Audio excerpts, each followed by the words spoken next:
اغا وظیفه چې کوم احادیثو کې ثابته او امام الانبیاء صحابی لور کړي و. ډیر خلق وی مولوی سے دو تکلیف دی راته وام سدي وی پریشان حال مو تنگ دست ما مال کی کمزوری دا او پریشانی دی مالی دی او جانی دی وی یو غریب ما او بل پریشانی دی راتا مشکلات دی راتا یو مالی او جانی ارسڑے ٹنشنی دی او غریب غربت دلا ستنگ دی. صحابی وی زمان لاس دا امام الانبیاء لاس کی امونگ نسی روان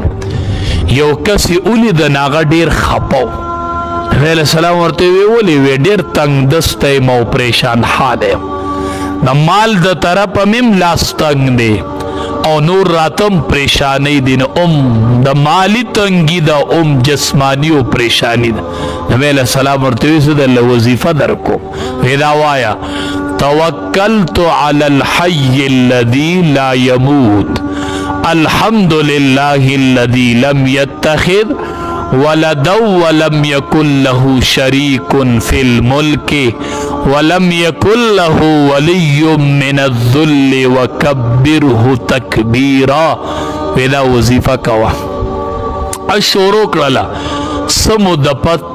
سمو د پس نبی کریم صلی الله علیه وسلم تیر شو هغه کس اولید ډیر خوشاله ډیر پراخی نبی علیہ السلام تپوس کی ویر اللہ حبیبا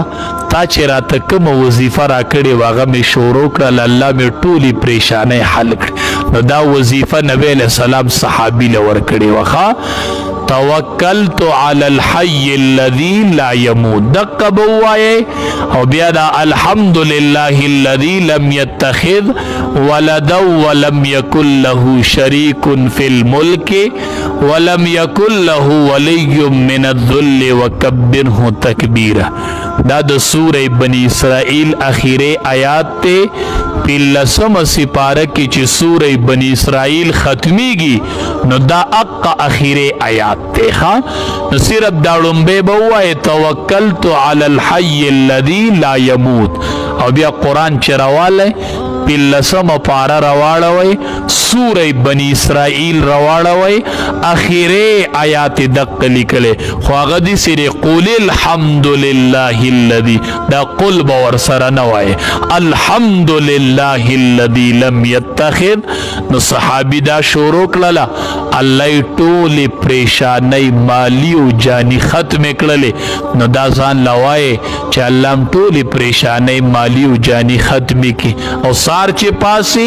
نسترگی بو مگی الحمد للہ الذی احیانا بعد ما اماتنا و الیہ النشور. ټول تعریفونه اغا ذات لري دي چې زید مرگ نه پسې مال ژوند راکو دوباره ژوند الله راکو. نو دا سنت ابلون دی باندې عمل کوي